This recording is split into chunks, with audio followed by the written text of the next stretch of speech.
स्वराज्य न्यूज मराठी, माझा हक्क माझं राज्य स्वराज्य। दिनांक 22/7/2025 रोजी पंचवटी पोलीस स्टेशन हद्दीत फुलेनगर इथल्या मुंजाबा चौक परिसरात 2 गटात दगडफेक तसंच गोळीबारीची घटना घडली होती। या संदर्भात पंचवटी पोलीस ठाण्यात गुन्हा दाखल करण्यात आला होता। या गुन्ह्याच्या तपासाबाबत तसंच आरोपी अटकेबाबत पोलीस आयुक्त संदीप कर्णिक, पोलीस उपायुक्त मोनिका राऊत, सहाय्यक पोलीस आयुक्त शेखर देशमुख, नाशिक शहर वरिष्ठ पोलीस निरीक्षक गजेंद्र पाटील यांनी सूचना तसंच मार्गदर्शन केलं होतं।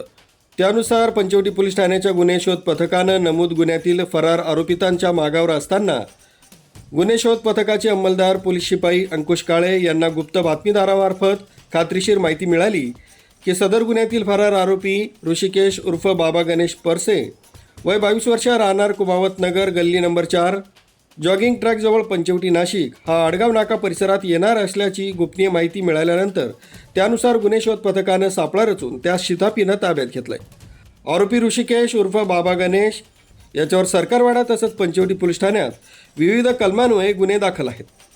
सदरची उल्लेखनीय कामगिरी पोलीस आयुक्त संदीप कर्णिक, पोलीस उपायुक्त मोनिका राऊत, सहाय्यक पोलीस आयुक्त शेखर देशमुख, पोलीस निरीक्षक गजेंद्र पाटील, पंचवटी पोलीस ठाणे यांच्या मार्गदर्शनाखाली पंचवटी पोलीस ठाणेकडील गुन्हे प्रकटीकरण शाखेचे अधिकारी सहाय्यक पोलीस निरीक्षक सतीश शिरसाट, पोलीस उपनिरीक्षक कैलास जाधव, अंमलदार पोलीस हवालदार शिंदे, पोलीस हवालदार महेश नांदुर्डीकर, पोलीस हवालदार काळे, पोलीस हवालदार संतोष पवार, पोलीस नाईक लोणारे, पोलीस शिपाई गायकवाड, पोलीस शिपाई अंकुश काळे, पोलीस अंमलदार परदेशी, पोलीस अंमलदार बाहिकर, पोलीस शिपाई वायकंडे, पोलीस शिपाई चितळकर, पोलीस शिपाई पवार, पोलीस शिपाई देशमुख, महिला पोलीस शिपाई भोईर अशांनी ही कामगिरी पार पाडली। सदर गुन्ह्यातील इतर फरार आरोपितांचा शोध घेणं चालू असून लवकरच त्यांना अटक करण्यात येणार असल्याचं सांगण्यात आलंय।